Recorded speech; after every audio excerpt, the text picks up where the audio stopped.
Então vamos pegar um exemplo para a gente poder verificar. Então percebam que para eu derivar esta expressão aqui,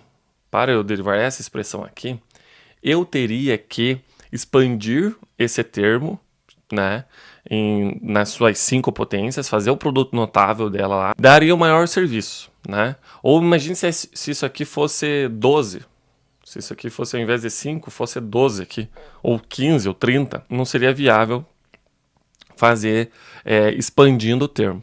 Então o que a gente faz?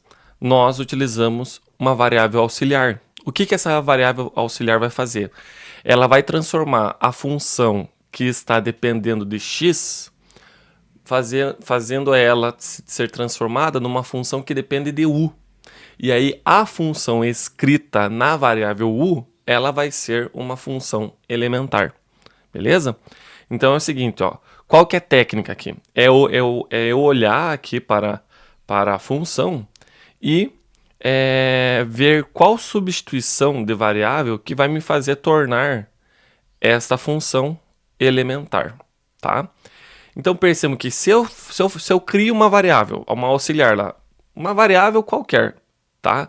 Só para me auxiliar nessa resolução. Por exemplo, u igual a x ao quadrado mais 5. Então, ó, aonde está escrito x ao quadrado mais 5, eu vou substituir por u. E aí a minha função, que agora não vai mais depender de x, tá vendo? Ela vai depender de u.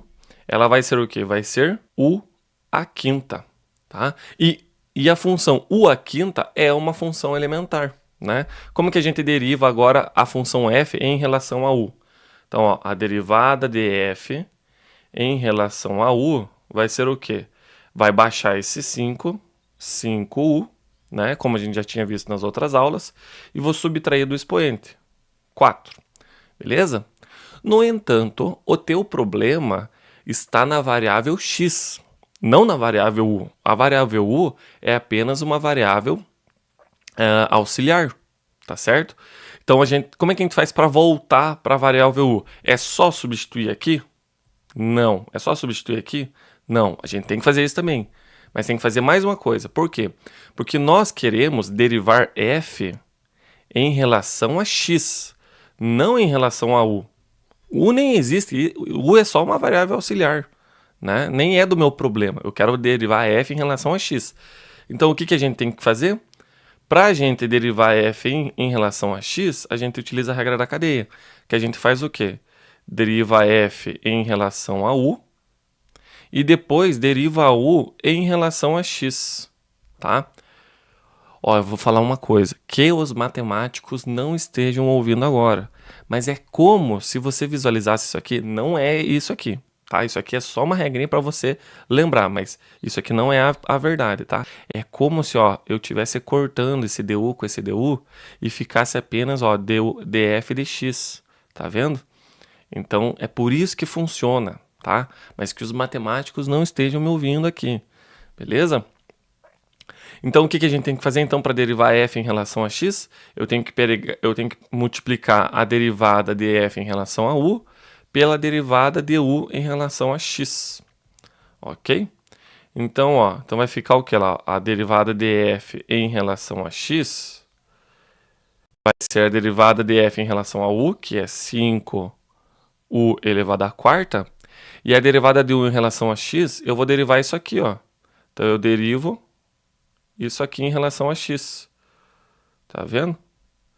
E essa derivada aqui vai ficar o quê? Ó, vai ficar 2x, né? Por quê? Porque o 5 é uma constante, o 2 cai, o expoente subtrai 1. Então, eu vou multiplicar isso aqui por 2x. Só que tem esse u que ainda está me atrapalhando, ok? Tem esse u que ainda está me atrapalhando. Então, o que eu faço?